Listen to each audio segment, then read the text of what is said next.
Hello दोस्तों, आरो यारो के इस निःशुल्क प्रोग्राम में आपका स्वागत है। और मैं उम्मीद करता हूं कि आप लोग इस प्रोग्राम के माध्यम से अपनी तैयारी को बहुत ही बेहतर तरीके से कर रहे होंगे। तो इस प्रोग्राम के अंतर्गत हम लोग लगातार भारत के भूगोल का अध्ययन कर रहे थे और पिछली वीडियो में हम लोगों ने जो भारत में खनिज संसाधन है उसको पूरा कर लिया था। और आज की इस वीडियो में हम लोग बात करने वाले हैं भारत में ऊर्जा संसाधन की। ठीक है, जो कोयला, पेट्रोलियम, सौर ऊर्जा, ज्वारीय ऊर्जा, ये सारी चीजें होती हैं, इनको ऊर्जा संसाधन के अंतर्गत पढ़ा जाता है। ठीक है, तो क्लास को स्टार्ट करने से पहले आप लोगों के लिए एक विशेष जानकारी, जो सारणीबद्ध जीएस की बुक है और जो सामान्य हिंदी की बुक है जो कि मेरे द्वारा लिखी गई है, आप इन दोनों किताबों को ऑर्डर कर सकते हैं एक कॉम्बो के फॉर्मेट में। ठीक है, 399 रुपये में आपको ये दोनों किताबें मिल जाएंगी। और अगर आपको ऑर्डर करना है तो 8630246905 पर आप कॉल या व्हाट्सएप के माध्यम से संपर्क करके इन दोनों किताबों को ऑर्डर कर सकते हैं। बाद बाकी आपको डेमो लेना है तब भी इसी नंबर पर आप मैसेज करिए। और मैं आपको बता दूं, ये किताब बहुत ही अच्छी है। यूपीपीसीएस 2023 में इससे 43 क्वेश्चन पूछे गए थे। और जो आरो यारो की ये विशेष किताब है, इसमें जो पहले आरो यारो का 2021 या 2016 में परीक्षा हुई थी, उसमें इस किताब से हमेशा ही 50+ प्रश्न देखने को मिलते हैं।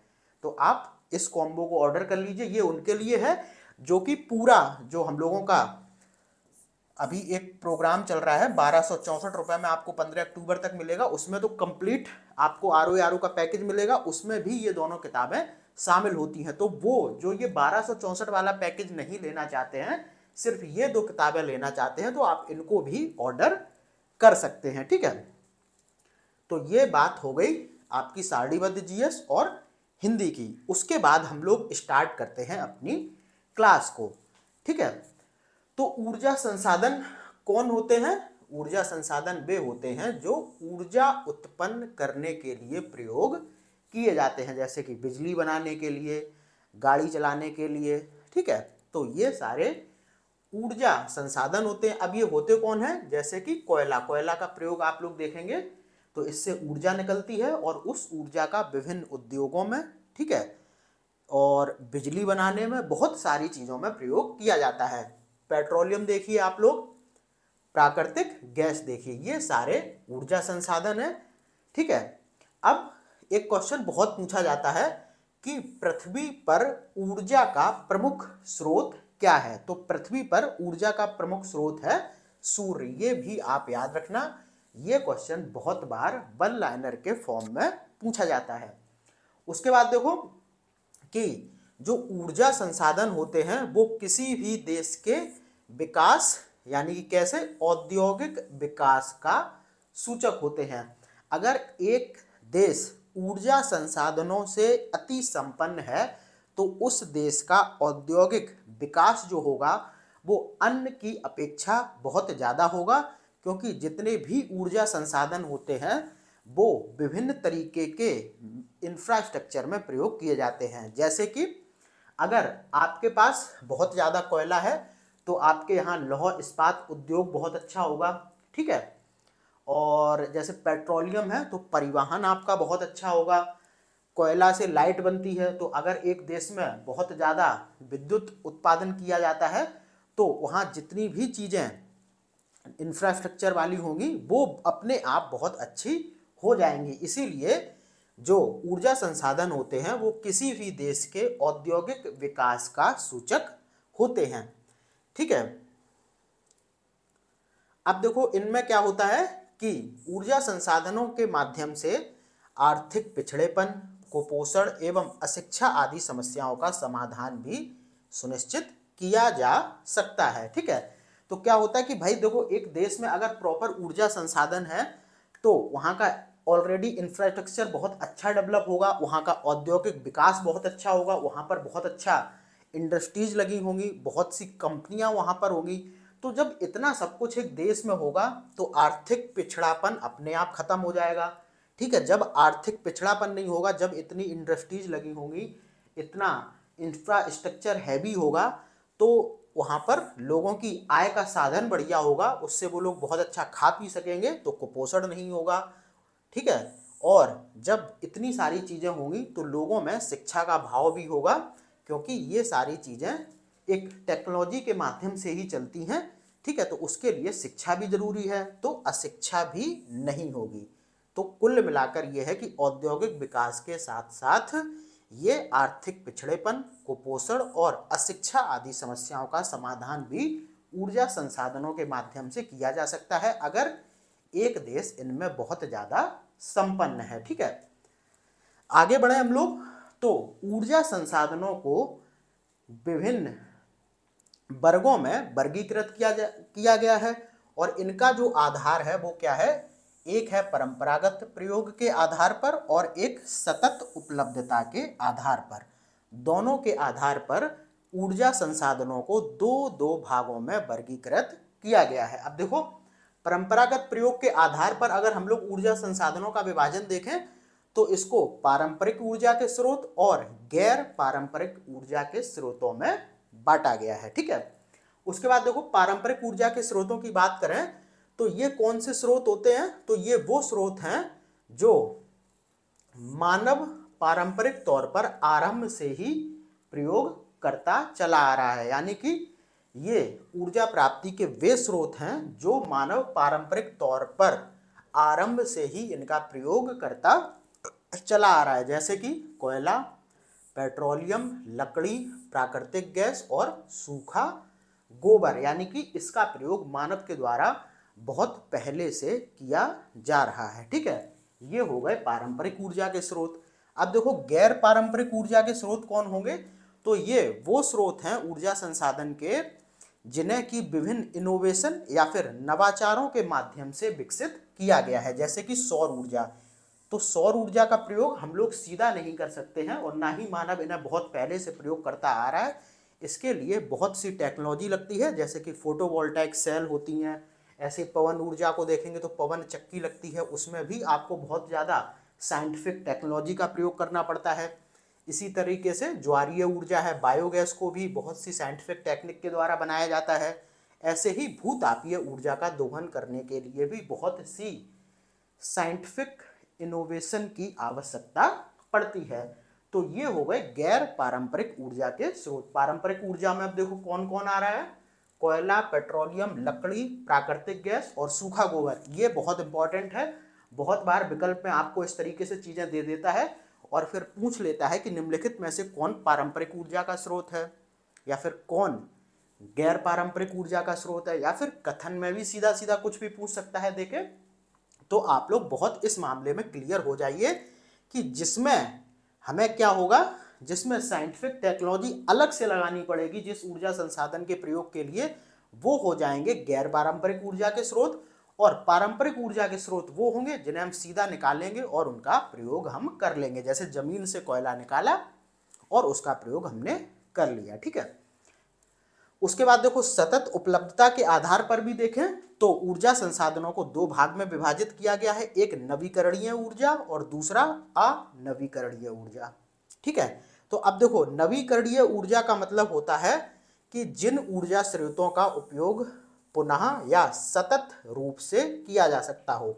सतत का मतलब जो हमेशा जिनका प्रयोग किया जा सकता हो, जो कभी खत्म ना होने वाले हों, जैसे कि सौर ऊर्जा, सूरज खत्म नहीं होगा।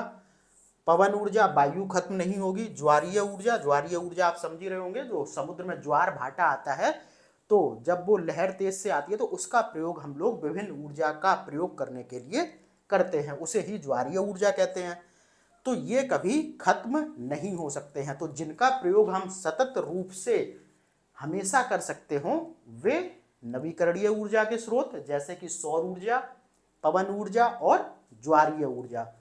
उसके बाद अगर हम लोग अनवीकरणीय ऊर्जा की बात करें तो ये ऐसे ऊर्जा के स्रोत हैं जो कि पुनः उपयोग नहीं हो सकते हैं, जैसे कि कोयला। जैसे एक जगह से सभी मतलब संपूर्ण कोयले का अगर हम लोगों ने उत्खनन कर लिया, यानी कि जमीन से निकाल लिया, तो वहां पर फिर कोयला दोबारा से बनने में करोड़ों अरबों साल लग जाएंगे। उनका प्रयोग हम फिर बहुत वर्षों, तब तक तो शायद हम रहें या फिर ना रहें, तो कोयला वहां से खत्म हो जाएगा। पेट्रोलियम भी अगर हम एक जगह से निकाल लेंगे तो वो भी वहाँ से खत्म हो जाएगा, प्राकृतिक गैस भी खत्म हो जाएगी, और परमाणु ऊर्जा वाले जो संसाधन है जैसे कि यूरेनियम, थोरियम वगैरह, ये भी एक बार प्रयोग करने के बाद उस जगह से खत्म हो जाते हैं। तो जिनका हम लगातार पुनः उपयोग कर सकते हैं तो वो है नवीकरणीय ऊर्जा के स्रोत जैसे कि सौर, पवन और ज्वारीय ऊर्जा। और अनवीकरणीय ऊर्जा वो है जिनका प्रयोग हम पुनः नहीं कर सकते हैं, उनकी उपलब्धता सीमित है, ठीक है, जैसे कि कोयला, पेट्रोलियम, प्राकृतिक गैस और परमाणु ऊर्जा। अब हम लोग बढ़ते हैं आगे। तो अब हम लोग क्या करते हैं, ऊर्जा संसाधन के जो विभिन्न खनिज हैं या फिर ऊर्जा के जो विभिन्न संसाधन हैं जैसे कि कोयला, पेट्रोल, अब हम लोग उनका एक एक करके अध्ययन करने वाले हैं। तो सबसे पहले हम लोग बात करते हैं ऊर्जा संसाधन के प्रमुख तत्व की, यानी कि प्रमुख खनिज की। तो वो है क्या, कोयला। और कोयला बहुत ही इम्पोर्टेंट है, इससे क्वेश्चन बहुत ज़्यादा देखने को मिलते हैं। तो अब देखो कोयला बनता कैसे, इसको थोड़ा सा देख लेते हैं। तो भूगर्भ में लाखों करोड़ों वर्षों से दबे वनस्पति पर ताप व दाब के कारण कोयले का निर्माण होता है। जैसे कि मान के चलिए बहुत करोड़ों वर्ष पहले कोई पेड़ की टहनी, पत्ते, ठीक है, ये सारे अगर जमीन में गिर गए हैं तो फिर क्या होता है कि करोड़ों वर्षों से उन पर दाब और जमीन में जो भूगर्भ में ताप होता है उसकी वजह से करोड़ों अरबों वर्ष बाद उस वनस्पति से कोयले का निर्माण हो जाता है। कोयला मुख्यतः होता क्या है, ये वनस्पतियों का कार्बनीकृत अवशेष होता है, ठीक है। कोयला वनस्पतियों का कार्बनीकृत अवशेष होता है, ठीक है, ये चीज हो गई। बाद बाकी अब सब बहुत अच्छे से इसको देखिए। देखो ये फैक्ट बहुत पूछा जाता है कि आधुनिक तरीके से कोयला निकालने का प्रथम प्रयास कहाँ हुआ था, तो ये पश्चिम बंगाल के रानीगंज में हुआ था। ये क्वेश्चन बहुत बार पूछा गया है कि आधुनिक तरीके से कोयला निकालने का प्रथम प्रयास भारत के अंतर्गत कहाँ किया गया था, तो ये पश्चिम बंगाल के रानीगंज में। और देखो जो कोयला है वो विभिन्न उद्योगों में बहुत बड़ी मात्रा में प्रयोग किया जाता है और बहुत से उद्योग कोयला के बिना सरवाइव नहीं कर पाएंगे, इसीलिए कोयला को क्या कहा जाता है, उद्योगों की जननी कहा जाता है, ठीक है। उद्योग क्षेत्र में कोयला के उपयोग के कारण इसे उद्योगों की जननी कहा जाता है। दोनों ही चीजें पूछी जा चुकी हैं, ठीक है, ये रानीगंज वाला भी और उद्योगों की जननी वाला ही, ठीक है। अब देखो भारत में अगर हम बात करें तो कोयले का जो सर्वाधिक प्रयोग है वो तापीय संयंत्रों में होता है। तापीय संयंत्रों से बिजली बनती है, ठीक है। तो इसका सर्वाधिक प्रयोग कहाँ किया जा रहा है, तापीय संयंत्रों में, और लगभग कितना, 75%। तो क्वेश्चन अगर आपसे पूछा जाए कि भारत में कोयले का सर्वाधिक प्रयोग कहाँ किया जाता है, तो ये किया जाता है तापीय संयंत्रों में और लगभग 75% के बराबर। अब देखो भारत में जो कोयला है वो 2 चट्टान क्रमों में पाया जाता है। जब हम लोग भारत की भूगर्भिक संरचना को पढ़ रहे थे उस समय भी ये चीज हम लोगों ने देखी थी। तो भारत में सबसे ज्यादा कोयला कहाँ पाया जाता है, गोंडवाना क्रम की चट्टानों में, और फिर पाया जाता है टर्सरी क्रम की चट्टानों में, ठीक है। गोंडवाना क्रम की चट्टानों में कितना कोयला पाया जाता है, 98%। ये भी याद रखने की जरूरत है क्योंकि क्वेश्चन पूछा जा चुका है। और जो टर्सरी क्रम की चट्टानों में कोयला पाया जाता है वो पाया जाता है सिर्फ 2%। तो भारत में सर्वाधिक कोयला गोंडवाना क्रम की चट्टानों में, और फिर जो बचा खुचा 2% है वो टर्सरी क्रम की चट्टानों में पाया जाता है। उसके बाद आपको ये चीज ध्यान रखना है कि जो गोंडवाना क्रम की चट्टानों में जो कोयला पाया जाता है वो पाया जाता है बिटुमिनस प्रकार का। अभी हम लोग कोयले के प्रकार के बारे में बात करेंगे, एंथ्रासाइट, लिग्नाइट, ठीक है, बिटुमिनस, पीट, इस तरीके से ये 4 कोयले की विभिन्न श्रेणियां होती हैं। तो जो गोंडवाना क्रम की चट्टानों में जो कोयला पाया जाता है वो पाया जाता है बिटुमिनस प्रकार का। भारत में अधिकांश कोयला गोंडवाना क्रम की चट्टानों से ही प्राप्त होता है। वही चीज रिपीट हो रही है, और देखो वो वाली चीज भी रिपीट हो गई कि जो गोंडवाना युगीन जो कोयला होता है वो मुख्यतः कैसा होता है, वो होता है बिटुमिनस प्रकार का। इसे धातु शोधन कोयला भी कहते हैं। क्यों कहते हैं, क्योंकि इसमें सल्फर यानी कि गंधक की मात्रा अत्यधिक कम होती है, जिससे ये उद्योगों हेतु सर्वोत्तम समझा जाता है। तो जो बिटुमिनस प्रकार का कोयला होता है उसमें सल्फर की मात्रा कम होती है, इसीलिए ये उद्योगों हेतु सर्वोत्तम होता है, इसीलिए इसे धातु शोधन कोयला भी कहते हैं। ठीक है, तो ये सारी चीजें हो गई। तो इसको थोड़ा सा रिपीट करें तो पश्चिम बंगाल के रानीगंज में भारत में पहली बार कोयला निकाला गया था या फिर निकालने का प्रयास किया गया था। कोयले को उद्योगों की जननी भी कहते हैं। भारत में सर्वाधिक कोयले का प्रयोग तापीय संयंत्रों में किया जाता है, लगभग 75%। भारत में कोयला 2 चट्टान क्रमों में पाया जाता है, गोंडवाना और टर्सरी। गोंडवाना में 98% और टर्सरी में 2%। ठीक है, गोंडवाना युगीन जो कोयला होता है वो होता है बिटुमिनस प्रकार का। इसे धातु शोधन कोयला भी कहते हैं, क्योंकि इसमें गंधक यानी कि सल्फर की मात्रा कम होती है, जो उद्योगों के लिए सर्वोत्तम होता है। उसके बाद देखो यहाँ पर कोयले के जो 4 प्रकार हैं, इनके विकास क्रम के आधार पर उनको थोड़ा सा हम लोग देख लेते हैं। ये बहुत ही इंपॉर्टेंट है, यहाँ से भी क्वेश्चन बहुत ज़्यादा देखने को मिलते हैं। तो देखो विकास क्रम के आधार पर, विकास क्रम का आधार मतलब जैसे इनका विकास विभिन्न क्रमों में हुआ है तो उसी के आधार पर इन कोयलों का वर्गीकरण किया गया है। तो कौन कौन से प्रकार हैं, सबसे पहले तो यही इंपॉर्टेंट है। 4 प्रकार में इनको वर्गीकृत किया गया है। एक है एंथ्रासाइट, दूसरा है बिटुमिनस, और तीसरा है लिग्नाइट, और चौथा है पीट। तो जिस तरीके से हम लोगों ने लौह अयस्क में पढ़ा था कि एक अच्छा, एक सर्वोत्तम, फिर उससे थोड़ा कम, फिर उससे थोड़ा कम, फिर उससे थोड़ा कम, उसी तरीके की चीजें यहाँ पर हैं। देखो एंथ्रासाइट यह सबसे उच्च श्रेणी का कोयला है। ठीक है, तो सबसे उच्च श्रेणी का कोयला कौन सा है, एंथ्रासाइट। ये क्वेश्चन बहुत बार आपको विभिन्न परीक्षाओं में देखने को मिलता है। इसमें 85% से ज्यादा कार्बन की मात्रा पाई जाती है। अच्छा, कोयले की जो क्वालिटी है उसको हम लोग कैसे डिफाइन करेंगे कि जिसमें कार्बन की मात्रा ज्यादा होगी वो कोयला अच्छा होगा। ठीक है, तो इसमें आप देखेंगे कि एंथ्रासाइट में 85% से ज्यादा कार्बन पाया जाता है और यह कोयले की सबसे उच्च श्रेणी है। ठीक है, इसमें नमी बहुत कम होती है। अब जब नमी कम होगी तो धुएं की मात्रा भी इससे कम निकलती है। ठीक है, उसके बाद टर्सरी कोयला एंथ्रासाइट प्रकार का है। तो टर्सरी चट्टानों में जो कोयला पाया जाता है वो एंथ्रासाइट प्रकार का, और जो गोंडवाना क्रम की चट्टानों में कोयला पाया जाता है वो बिटुमिनस प्रकार का। ये सारे फैक्ट आपको अपने दिमाग में रखने हैं। अब जो ये एंथ्रासाइट प्रकार का जो कोयला है वो भारत में जम्मू कश्मीर के रियासी क्षेत्र में पाया जाता है। ये क्वेश्चन भी बहुत बार पूछा जाता है कि भारत में जो एंथ्रासाइट प्रकार का कोयला है वो मुख्यतः कहाँ पाया जाता है, तो वो पाया जाता है जम्मू कश्मीर के रियासी क्षेत्र में। और क्यों पाया जाएगा इसको भी आप थोड़ा सा समझिए। जब हम लोग चट्टान क्रम पढ़ रहे थे तब हम लोगों ने देखा था कि जो टर्सरी क्रम की चट्टानें हैं वो इस जम्मू कश्मीर के रियासी क्षेत्र में फैली हुई हैं, और उन्हीं टर्सरी क्रम की चट्टानों में ये एंथ्रासाइट प्रकार का कोयला पाया जाता है। ठीक है, तो ये चीज क्लियर हो गई, इसको आप लोग एक बार अच्छे से देख लिया करिए।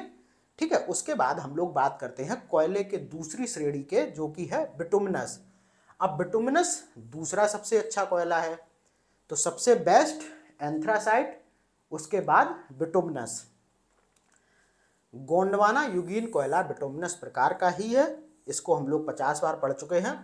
अब इसमें देख लेते हैं कि बिटुमिनस कोयला में कार्बन की मात्रा कितनी होती है, तो ये होती है 55 से 65% के लगभग। जहां एंथ्रासाइट में 85% से ज्यादा कार्बन की मात्रा थी, बिटुमिनस में वो घट के रह गई कितनी, 55 से 65% के बीच। भारत में पाया जाने वाला अधिकतर कोयला इसी श्रेणी का है। ठीक है, तो भारत में अधिकतर लगभग 80% कोयला इसी श्रेणी का है। जैसे आप गोंडवाना क्रम में लिखा था 98%, तो आप कंफ्यूज मत होना। 98 में कुछ कोयला लिग्नाइट भी मिल जाता है, कुछ पीट भी मिल जाता है, लेकिन उसमें जो मुख्यतः कोयला मिलता है वो बिटुमिनस प्रकार का मिलता है। और भारत में अगर हम टोटल बात करें तो 80% कोयला इसी बिटुमिनस प्रकार का होता है। ठीक है, अब देखो बात करते हैं हम लोग किसकी, लिग्नाइट की। ये तीसरा सबसे अच्छा कोयला है। ठीक है, तो लिग्नाइट की अगर हम लोग बात करें,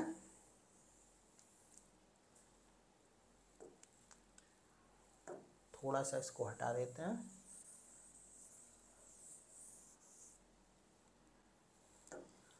चलो लिग्नाइट की बात करें तो तीसरा सबसे अच्छा कोयला है। तो पहला हो गया एंथ्रासाइट, दूसरा हो गया कौन सा, बिटुमिनस, तीसरा लिग्नाइट और चौथा पीट। अब देखो यहाँ पे एक क्रम भी बन रहा है, अपना दिमाग थोड़ा सा लगाइए।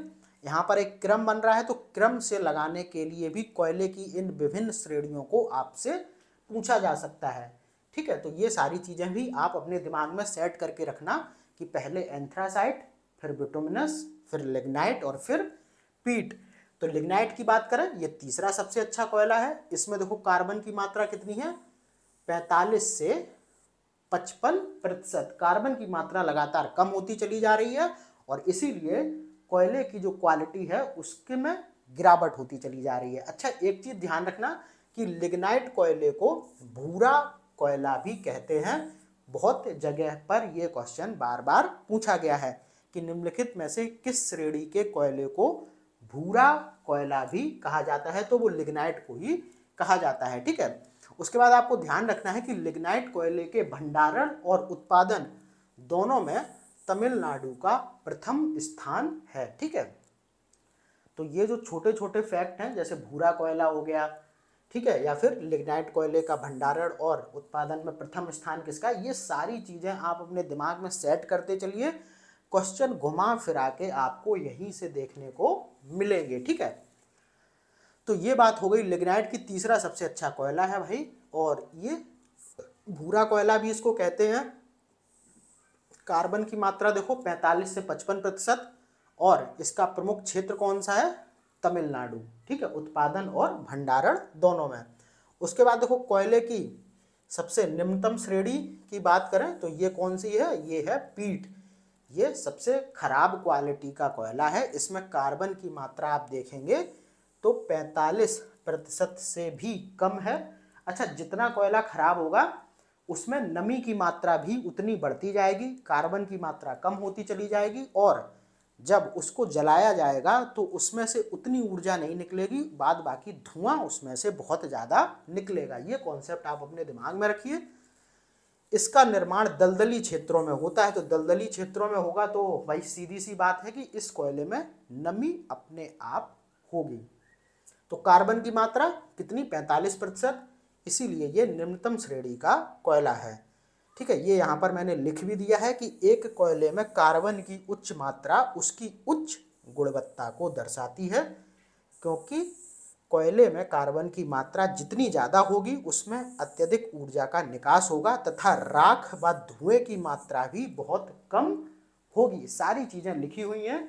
अगर आपके पास नोट्स हैं तो आप उनको बिल्कुल अपने सामने खोल के रखा करिए जब आप ये क्लास लें, ताकि चीज़ों को उसमें भी आप देख सकें और जो चीज़ उसमें नहीं है आप उसमें वहीं पर मेंशन कर लें मेरी बात को। ठीक है, बाद बाकी अब 100 दिन बचे हैं तो नोट्स बनाने का आपके पास बहुत ज़्यादा टाइम नहीं है और आप इस चीज़ से बचें भी। अब बहुत कम समय है तो लगातार पढ़ाई पर ज़्यादा फोकस करें।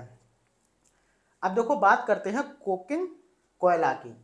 ठीक है, तो कोकिंग कोयला की बात करें तो इस्पात निर्माण के लिए आवश्यक कोक के उत्पादन के लिए जो कोयला प्रयुक्त होता है उसे कोकिंग कोयला कहते हैं। अच्छा, जो ये कोक है ये एक पदार्थ होता है लिक्विड टाइप का, जो कि कोयले को जलाने से ही ये लोग प्राप्त करते हैं और इसका प्रयोग किसमें होता है, इस्पात निर्माण उद्योग में। ठीक है, और इसमें क्या होता है, देखो कोकिंग कोयले में कार्बन की मात्रा सर्वाधिक होती है। तो जिस कोयले में कार्बन की मात्रा सर्वाधिक होगी, जैसे कि एंथ्रासाइट, उसे हम लोग कोकिंग कोयले में प्रयोग कर सकते हैं, यानी कि इस्पात निर्माण उद्योग में प्रयोग कर सकते हैं। लेकिन अब देखो क्या है कि भारत का अधिकतर कोयला गैर कोकिंग श्रेणी का है। देखो भारत में आप देखेंगे तो एंथ्रासाइट कोयला बहुत कम पाया जाता है। सबसे ज़्यादा कौन सा पाया जा रहा है, बिटुमिनस प्रकार का। और बिटुमिनस प्रकार का जो कोयला है वो इस कोकिंग कोयले में प्रयोग नहीं हो सकता है। इसीलिए क्या है कि भारत इस कोकिंग कोयले के आयात पर निर्भर रहता है, यानी कि भारत इस कोयले को बाहर से मंगवाता है। और अब अगर हम देखें तो भारत कोकिंग कोयले का सबसे अधिक आयात कहाँ से करता है, तो वो करता है ऑस्ट्रेलिया से। ठीक है, ये चीज क्लियर हो गई कि कोकिंग कोयला क्या होता है, और भारत कोकिंग कोयले के उत्पादन में बहुत ही मतलब नीचे है, इसीलिए वो इस कोयले के आयात पर निर्भर रहता है, और मुख्यतः भारत ऑस्ट्रेलिया से कोकिंग कोयले का आयात करता है। तो ये बात हो गई कोकिंग कोयले की, इसको भी आप बहुत अच्छी तरीके से याद रखना।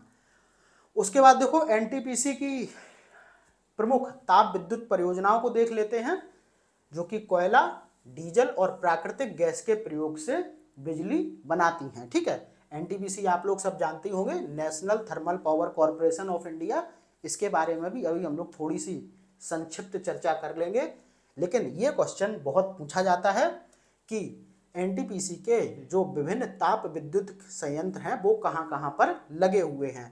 और ये चीज़ आप जरूर ध्यान रखना, ताप विद्युत संयंत्र के में किसका वो होता है, डीजल, कोयला और प्राकृतिक गैस का प्रयोग होता है। तो ताप विद्युत संयंत्र में बिजली उत्पादन के लिए कोयला, डीजल और प्राकृतिक गैस का प्रयोग होता है। इस समय यह भारत में ऊर्जा का प्रमुख स्रोत है। ठीक है, तो ताप विद्युत भारत में ऊर्जा का प्रमुख स्रोत है। ये भी एक फैक्ट बहुत अच्छा है, बहुत बार पूछ लिया जाएगा, क्योंकि विद्युत बहुत तरीके से बनती है, ताप विद्युत, जल विद्युत, परमाणु विद्युत।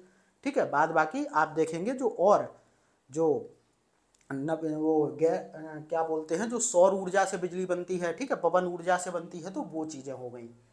ठीक है, लेकिन सबसे ज़्यादा किससे बनती है, ताप विद्युत से। ठीक है, तो अब हम लोग देख लेते हैं कि जो एनटीपीसी की प्रमुख ताप विद्युत परियोजनाएं हैं या फिर संयंत्र है वो कहाँ कहाँ पर हैं। तो बदरपुर, नई दिल्ली। क्वेश्चन आपको इसी तरीके से युग्म सुमेलन के लिए मिलेगा। ठीक है, तो बदरपुर दिल्ली के पास है यहाँ की, और फरक्का कहाँ पर है, पश्चिम बंगाल में। कोरबा छत्तीसगढ़, रामागुंडम तेलंगाना, तलचर उड़ीसा, सिंगरौली कहाँ पर है, सोनभद्र में, सोनभद्र उत्तर प्रदेश में। यह एनटीपीसी की पहली इकाई है जो 1982 में शुरू हुई थी। तो जो सिंगरौली वाला जो पावर प्लांट है एनटीपीसी का, वो एनटीपीसी की पहली इकाई थी जिसे कि 1982 में स्थापित किया गया था। रिहंद, ये भी सोनभद्र में है। दादरी गौतम बुद्ध नगर यानी कि नोएडा। टांडा देखो अंबेडकर नगर उत्तर प्रदेश। ऊंचाहार ये रायबरेली उत्तर प्रदेश। तो ये एनटीपीसी की प्रमुख ताप विद्युत आधारित परियोजना या फिर संयंत्र थे। और इनसे क्वेश्चन आप जब पीवाईक्यू उठा के यानी कि प्रीवियस ईयर क्वेश्चन उठा के देखेंगे तब आपको पता चलेगा कि बहुत बार इनको युग्म सुमेलन के रूप में यहाँ से क्वेश्चन पूछा जाता है। आगे बढ़ें, एनटीपीसी के बारे में थोड़ा सा देख लेते हैं। ये national thermal power corporation of India यानी कि राष्ट्रीय ताप विद्युत निगम लिमिटेड भारत की सबसे बड़ी विद्युत कंपनी है। तो भारत की सबसे बड़ी विद्युत कंपनी कौन सी है, ये है एनटीपीसी। इसकी स्थापना कहाँ पर कब हुई थी, 1975 में हुई थी। क्यों हुई थी, ताकि विद्युत विकास में तेजी लाई जा सके। उसके बाद आपको ध्यान रखना है कि ये एक महारत्न कंपनी है। कंपनी के विभिन्न प्रकार होते हैं, जो सार्वजनिक क्षेत्र की कंपनियां होती हैं। अभी हम लोग जब इकोनॉमिक्स को पढ़ेंगे तो वहाँ पर देखेंगे कि सार्वजनिक क्षेत्र की कंपनियां क्या होती हैं। ठीक है, अभी मैं आपको थोड़ा सा बताऊं तो जिसमें गवर्नमेंट की साझेदारी 51% से ज़्यादा होती है उन्हें सार्वजनिक क्षेत्र की कंपनियां या फिर पब्लिक सेक्टर कंपनी कहते हैं। शॉर्ट में आप उनको पीएसयूज के नाम से जानते हैं। ठीक है, तो जो एनटीपीसी है वो भारत की महारत्न कंपनी है। इनके भी बहुत दर्जे होते हैं, सार्वजनिक क्षेत्रीय कंपनियों के महारत्न, नवरत्न। तो ऐसे ही जो एनटीपीसी है वो महारत्न है। ठीक है, ये भी याद रखना। बाद बाकी अगर एनटीपीसी का मुख्यालय आपसे पूछ ले तो ये नई दिल्ली में। तो एनटीपीसी की स्थापना 1975, महारत्न कंपनी है, विद्युत विकास में तेजी लाने के लिए इसकी स्थापना की गई और मुख्यालय नई दिल्ली में। ऐसे जैसे मैं आपको एट लास्ट जब बताता हूँ ना, तो इसी तरीके से चीज़ों को आप शॉर्ट में पढ़ना थोड़ा सा सीखिए कि अगर कोई पैराग्राफ है तो आपकी नज़र वहीं जानी चाहिए जो कि क्वेश्चन में पूछा जाएगा। जैसे कि आप जरूरी नहीं कि उसको पूरा पढ़ें, आपकी नज़र सिर्फ जाए कि एनटीपीसी की फुल फॉर्म क्या हो गई, ठीक है, कब स्थापित हुआ, मुख्यालय कहाँ, महारत्न कंपनी, विद्युत विकास में तेजी लाने के लिए प्रयोग बस खत्म। ठीक है, इस तरीके से आप लोग पढ़िए तो आप एग्जाम में बहुत ही अच्छा कर पाएंगे, क्योंकि क्वेश्चन ऑलरेडी आपके दिमाग में कहीं ना कहीं पहले से सेट होगा। आगे बढ़ें तो भारत में कोयले के प्रमुख उत्पादक क्षेत्र हम लोग देख लेते हैं कि आखिर भारत में कोयला कहाँ कहाँ पर पाया जाता है। तो कोयले की अगर हम लोग मोटा मोटी बात करें तो मैंने आपको पहले भी बताया था कि कोयला भारत में ज़्यादातर नदी घाटियों में पाया जाता है, जैसे कि दामोदर नदी घाटी, सोन नदी घाटी, गोदावरी नदी घाटी, महानदी घाटी। तो इन नदी घाटियों में ही भारत का सर्वाधिक कोयला पाया जाता है। तो देखो, भारत में कोयला मुख्य रूप से प्रायद्वीपीय भारत या दक्षिण भारत के नदी घाटियों में पाया जाता है। ठीक है, कहाँ पर, प्रायद्वीपीय भारत में या फिर दक्षिण भारत की नदी घाटियों में। तो अब हम लोग सबसे पहले बात करते हैं किसकी, दामोदर नदी घाटी की। तो जो दामोदर नदी घाटी वाला क्षेत्र है वो झारखंड और पश्चिम बंगाल में स्थित है। सबसे पहले तो ये हो गया। ठीक है, यह भारत का सबसे बड़ा कोयला क्षेत्र है। ये क्वेश्चन बार बार पूछा जाता रहा है कि भारत का सबसे बड़ा कोयला क्षेत्र कौन सा है, तो वो है दामोदर नदी घाटी। अब देखो, हम लोग इसमें देख लेते हैं कि कौन कौन से क्षेत्र एक्चुअल में इस नदी घाटी क्षेत्र के अंतर्गत आते हैं जहां पर कि कोयले का उत्पादन या फिर कोयले का उत्खनन किया जाता है। तो झारखंड के अंतर्गत देखोगे तो झरिया, बोकारो और गिरिडीह, और पश्चिम बंगाल के अंतर्गत रानीगंज। ठीक है, और कुछ छोटे छोटे क्षेत्र भी हैं जैसे कर्णपुरा, ललमटिया, ये झारखंड में स्थित हैं। ठीक है, और आपको ध्यान रखना है कि जो झारखंड का झरिया है ये भारत का सबसे बड़ा कोयला खनन क्षेत्र है। ये फैक्ट बहुत बार पूछा जाता है। ठीक है, क्या, झारखंड का झरिया भारत का सबसे बड़ा कोयला क्षेत्र है। भारत में सर्वाधिक कोयले की खानें भी कहाँ पर हैं, तो वो है झारखंड में। ठीक है, ये चीज़ें आपको याद रखनी है। तो इसको हम लोग रिपीट करते हैं, दामोदर नदी घाटी, इसका जो विस्तार है वो झारखंड और पश्चिम बंगाल में है। यह भारत का सबसे बड़ा कोयला क्षेत्र है। इसके अंतर्गत आप झारखंड में देखोगे तो झरिया, बोकारो, गिरिडीह, कर्णपुरा और ललमटिया। ठीक है, इतने हो गए। उसके बाद आप देखोगे कि जो झरिया है वो भारत का सबसे बड़ा कोयला खनन क्षेत्र है, और भारत में जो सर्वाधिक कोयले की खानें हैं वो झारखंड में है। बाद बाकी इसमें पश्चिम बंगाल भी आता है। तो पश्चिम बंगाल में कौन सा क्षेत्र है, रानीगंज। और रानीगंज को आप लोग पूरी तरीके से याद कर लीजिए कि भारत में कोयला निकालने का जो प्रथम प्रयास है वो इसी रानीगंज से किया गया था। ठीक है, उसके बाद देखो, सोन नदी घाटी की हम लोग बात करते हैं। तो ये कहाँ कहाँ पर फैली हुई है, मध्य प्रदेश, जहाँ जहाँ सोन नदी है। ठीक है, उत्तर प्रदेश, छत्तीसगढ़। ठीक है, इसके अंतर्गत हम लोग देखें तो सिंगरौली, सोहागपुर, उमरिया, ये मध्य प्रदेश में, तातापानी, रामकोला, ये छत्तीसगढ़ में। ठीक है, तो ये हो गए मध्य प्रदेश, उत्तर प्रदेश और छत्तीसगढ़ में ये फैला हुआ है। इसके अंतर्गत अगर हम लोग देखें तो सिंगरौली, सोहागपुर, उमरिया मध्य प्रदेश में, सिंगरौली वाला क्षेत्र कुछ उत्तर प्रदेश में भी आ जाता है। कहाँ पर, सोनभद्र वाले जिले में। ठीक है, और तातापानी और रामकोला छत्तीसगढ़ में। ये सारी चीज़ें बार बार पूछी जाती हैं कि कोयला उत्पादन के लिए प्रसिद्ध क्षेत्र रामकोला कहाँ स्थित है। इसी में से आपको बहुत बार युग्म सुमेलन के लिए दे देगा, ऐसे करके लालमटिया झारखंड, रामकोला छत्तीसगढ़, इस तरीके से।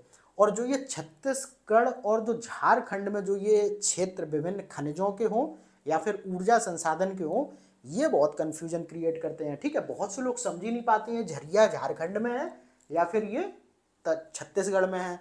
ऐसे ही देखते हैं बोकारो, पता ही नहीं चलता, लोगों को पता चलता है ये छत्तीसगढ़ में लगा के चले जाते हैं। तो ये सारी प्रॉब्लम भी क्रिएट होती है। तो मैं आपको सारी चीज़ों से अवेयर करके चलता हूँ कि आयोग जहाँ पर फंसाता है ना, वहाँ पर आपको फंसना नहीं है। आपको अपनी तरीके से, चाहे आप ट्रिक बनाएं चाहे कुछ करें, बस याद कर लें चीज़ों को। ठीक है, और बहुत से लोग ट्रिक से ही पढ़ते हैं, तो मैं उनको बिल्कुल इस चीज़ की सलाह नहीं दूंगा। ट्रिक से बिल्कुल मत पढ़ें। थोड़ी बहुत चीज़ों के लिए ट्रिक आवश्यक है, लेकिन अगर आपने एक बेहतर कॉन्सेप्ट बना लिया है तो फिर ट्रिक की ज़रूरत नहीं पड़ती है, ठीक है। बाद बाकी सारी चीज़ें डिपेंड करती हैं आपके रिवीजन पर कि आप कितनी बार किसी चीज़ का रिवीजन कर रहे हैं। तो ये हो गई सोन नदी घाटी। उसके बाद हम लोग बात करते हैं किसकी, महानदी घाटी की।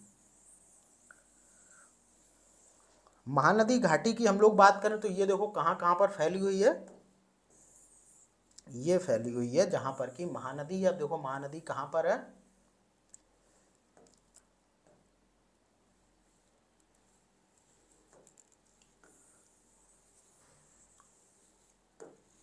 ये देखो महानदी घाटी का विस्तार जो है वो छत्तीसगढ़ और उड़ीसा में पाया जाता है। अब छत्तीसगढ़ के अंतर्गत देखो कोरबा और उड़ीसा के अंतर्गत देखो तालचेर और सुंदरगढ़ को शामिल किया जाता है, ठीक है। उसके बाद देखो छत्तीसगढ़ के सरगुजा जिले का जो विश्रामपुर क्षेत्र है वो भी कोयला खनन के लिए प्रसिद्ध है। ये बहुत बार पूछा जा चुका है, ठीक है। तो यहाँ पर आपको ध्यान रखना है कि पहली बात तो जो ये महानदी घाटी है ये छत्तीसगढ़ और उड़ीसा में, उड़ीसा के कोरबा और छत्तीसगढ़ के कोरबा में और उड़ीसा के तालचेर और सुंदरगढ़ में ये जो क्षेत्र हैं कोयला वाले पाए जाते हैं। बाद बाकी छत्तीसगढ़ का जो सरगुजा जिला है इसमें एक क्षेत्र है विश्रामपुर कोयला क्षेत्र, ये कोयले के उत्पादन के लिए प्रसिद्ध है। बाद बाकी देखो झिलमिली कोयला खदान छत्तीसगढ़ में अवस्थित है। ये कुछ छोटी छोटी चीज़ें हैं जो बहुत डीप में कभी कभी पूछ ली जाती हैं, लेकिन आप लोग बहुत ज़्यादा परेशान होने की ज़रूरत नहीं है। ये जो इतने डीप वाले क्वेश्चन है ये यूपीपीसीएस बहुत नाम मात्र के क्वेश्चन यहाँ से पूछता है, ठीक है, जब उसे बिल्कुल पूरी तरीके से स्टूडेंट को फंसाना होता है। बाद बाकी ये जो डिटेल वाली चीज़ें हैं ये फिर वहीं पर पूछ ली जाती हैं। जैसे ये छत्तीसगढ़ में अवस्थित है तो छत्तीसगढ़ पीसीएस का जो क्वेश्चन होता है उसमें पूछ लिया जाता है कि झिलमिली कोयला खदान कहाँ पर स्थित है, ठीक है। और जब आप घटना चक्र वगैरह पढ़ते हैं तो उसमें आपने देखा होगा कि छत्तीसगढ़ पीसीएस हो या फिर Jharkhand PCS, BPSC, UK PCS, सारे क्वेश्चन होते हैं। तो जब अगर आप उसमें प्रॉपर यूपीपीसीएस का क्वेश्चन देखेंगे तो इस तरीके के क्वेश्चन बहुत कम देखने को मिलते हैं, लेकिन फिर भी आपका दायित्व है कि आप पूरी तैयारी करें। तो झिलमिली कोयला खदान छत्तीसगढ़ में। उसके बाद देखो रामपुर हिमगिरी कोयला खदान उड़ीसा में। तो इस तरीके की चीज़ें पूछी जाती हैं। झिलमिली कोयला खदान छत्तीसगढ़, रामपुर हिमगिरी कोयला खदान उड़ीसा। तो ये हो गई महानदी घाटी। उसके बाद बात करते हैं हम लोग गोदावरी घाटी की। तो इसका अधिकांश विस्तार पाया जाता है कहाँ पर, तेलंगाना में। इसके अंतर्गत सिंगरैनी। अब देखो ये जो है ये है सिंगरैनी, लोग इसी में कंफ्यूज और बहुत होते हैं। और जो सोन नदी घाटी के अंतर्गत उत्तर प्रदेश और मध्य प्रदेश में जो क्षेत्र पाया जाता है कोयले का वो है सिंगरौली, ठीक है। तो आपको कंफ्यूज नहीं होना है। तेलंगाना में जो गोदावरी नदी घाटी के अंतर्गत कोयला क्षेत्र है वो है सिंगरैनी, और जो सोन नदी में उत्तर प्रदेश और मध्य प्रदेश के बॉर्डर पर जो स्थित क्षेत्र है वो कौन सा है, वो है सिंगरौली, ठीक है। उसके बाद अन्य क्षेत्र देखें तो वारंगल और करीमनगर। उसके बाद देखो तंदूर कोयला क्षेत्र कहाँ पर है, ये भी तेलंगाना में है। तो नाम रटिए आप लोग, सिंगरैनी, वारंगल, करीमनगर और तंदूर, ये सारे कोयला क्षेत्र तेलंगाना में गोदावरी नदी घाटी के अंतर्गत हैं, ठीक है। उसके बाद देखो जो नदी घाटियों में कोयला नहीं पाया जाता है तो फिर अन्य कहाँ कहाँ पर है, इनको भी थोड़ा सा हम लोग देख लेते हैं। तो ये भी काफ़ी इंपॉर्टेंट है, यहाँ से भी क्वेश्चन बहुत बार पूछे जाते हैं। कालाकोड और नीच होम कोयला क्षेत्र जो है वो जम्मू कश्मीर में। उमसार कोयला क्षेत्र है गुजरात में। बरकला कोयला क्षेत्र है केरल में। नागचिक नामफुक कोयला क्षेत्र कहाँ पर है, अरुणाचल प्रदेश में। इससे बहुत बार क्वेश्चन पूछा गया है। रंगित घाटी कोयला क्षेत्र सिक्किम। बरोरा और कामपटी कोयला क्षेत्र महाराष्ट्र, ठीक है। उसके बाद टर्सरी कोयले के प्रमुख क्षेत्रों को हम लोग देख लेते हैं कि जो टर्सरी क्रम की चट्टानों में जो भारत का 2% कोयला है वो कहाँ कहाँ पर पाया जाता है। तो नेवेली तमिलनाडु में, यहाँ से लिग्नाइट प्रकार का निकलता है, ठीक है, ये ध्यान रखना आप लोग। उसके बाद कारगिल जो जम्मू कश्मीर में है उसमें एंथ्रासाइट प्रकार का कोयला निकल रहा है। और आपको ध्यान रखना है ये टर्सरी क्रम की चट्टानों में पाया जाने वाला कोयला है। माकुम देखोगे तो ये असम में है, यहाँ से लिग्नाइट प्रकार का कोयला मिलता है। और पलना जो कि राजस्थान में है, यहाँ से भी लिग्नाइट प्रकार का कोयला मिल रहा है। बाद बाकी ये टर्सरी क्रम की चट्टानों से मिलने वाला कोयले के प्रमुख क्षेत्र हैं। आगे हम लोग बढ़ें तो थोड़ा सा कोल इंडिया लिमिटेड के बारे में जान लेते हैं। ठीक है, तो सरकार के स्वामित्व वाली यानी कि कोल इंडिया लिमिटेड कैसी है, एक सार्वजनिक कंपनी है। इसकी स्थापना कब हुई थी, नवंबर 1975 में। उसके बाद आपको ध्यान रखना है कि जो कोल इंडिया लिमिटेड है वो विश्व की सबसे बड़ी कोयला उत्पादक तथा सबसे बड़ी कॉरपोरेट नियोक्ताओं में से एक है, यानी कि ये दुनिया की सबसे बड़ी सार्वजनिक कंपनियों में से भी एक है और विश्व की सबसे बड़ी कोयला उत्पादक कंपनियों में से भी एक है। इसका जो स्थापना है वो नवंबर 1975 में की गई थी और ये एक सार्वजनिक कंपनी है। ठीक है, उसके बाद थोड़ा सा हम लोग ये भी देख लेते हैं कि कोयले के अंतर्राज्यीय परिवहन में रेलवे की महत्वपूर्ण भूमिका होती है। तो बहुत बार क्वेश्चन पूछ लिया जाता है कि संसाधन परिवहन के किस साधन से कोयले का सबसे ज़्यादा अंतर्राज्यीय परिवहन या फिर विभिन्न राज्यों में कोयला किस परिवहन के साधन से पहुंचाया जाता है। तो ये सारी चीज़ें भी कभी कभी पूछ लेता है। तो ये तो बहुत कॉमन सी चीज़ है, आपने देखा होगा जब भी आप विभिन्न रेलवे स्टेशनों पर जाते होंगे तब आपने एक चीज़ देखी होगी कि मालगाड़ी वहाँ पर कोयले से लदी हुई आपके सामने से निकलती होंगी या फिर बहुत बार वहाँ आपको खड़ी हुई मिलती होंगी। तो आपको ध्यान रखना है कि कोयले के अंतर्राज्यीय परिवहन में रेलवे की भूमिका सबसे ज़्यादा है। ठीक है, क्योंकि रेलवे द्वारा पश्चिमोत्तर राज्यों को जो इस खनिज के प्राप्त स्थल से काफ़ी दूर हैं की आपूर्ति की जाती है। अब देखो रेलवे जो है आप देखेंगे छत्तीसगढ़ और झारखंड से कोयला लाके पूरे भारत में इसको देता है या फिर पहुंचाता है। तो रेलवे की अंतर्राज्यीय कोयले के अंतर्राज्यीय परिवहन में महत्वपूर्ण भूमिका है, ये चीज़ भी आपको अपने दिमाग में रखनी है। उसके बाद देखो कोयला उद्योग की कुछ समस्याएं भी हैं, उनको भी हम थोड़ा सा देख लेते हैं क्योंकि क्वेश्चन कभी कभी जब कॉन्सेप्चुअल रूप में पूछा जाता है तो यहाँ से पूछा जा सकता है। तो भारत में कोयला उद्योग की समस्या क्या है, निम्न कोटि का कोयला। अभी जैसे हम लोगों ने बात की कि जो लौह और इस्पात उद्योग में जो उच्च श्रेणी का कोकिंग कोयला हमें जो चाहिए होता है, जो कि एंथ्रासाइट श्रेणी का होना चाहिए, वो भारत में मिलता नहीं है। उसका तो आयात हमें बाहर से ही करना पड़ता है। तो एक समस्या तो ये हो गई कि भारत में जो भी कोयला है वो ज़्यादातर निम्न कोटि का है। उसके बाद धुलाई संस्थानों की उपयोग क्षमता में कमी। ठीक है, तो जो कोयले को इधर उधर ले जाना हो या फिर निकालना हो उनकी उपयोग क्षमता में भी कमी है। कुकिंग कोयले का बढ़ता आयात, ये इसी का विस्तारित पॉइंट है कि जब भारत को बहुत ज़्यादा कुकिंग कोयले की आवश्यकता पड़ रही है तो ये भी एक कोयला उद्योग की समस्या है। ठीक है, अब देखो कोयले के स्थानांतरण में आने वाली बाधा एवं कार्य संचालन में कीमतें। तो कोयले के स्थानांतरण में बहुत सी समस्याएं आती हैं और इसके स्थानांतरण में बहुत सारी मुद्रा लगती है, तो ये भी एक समस्या है।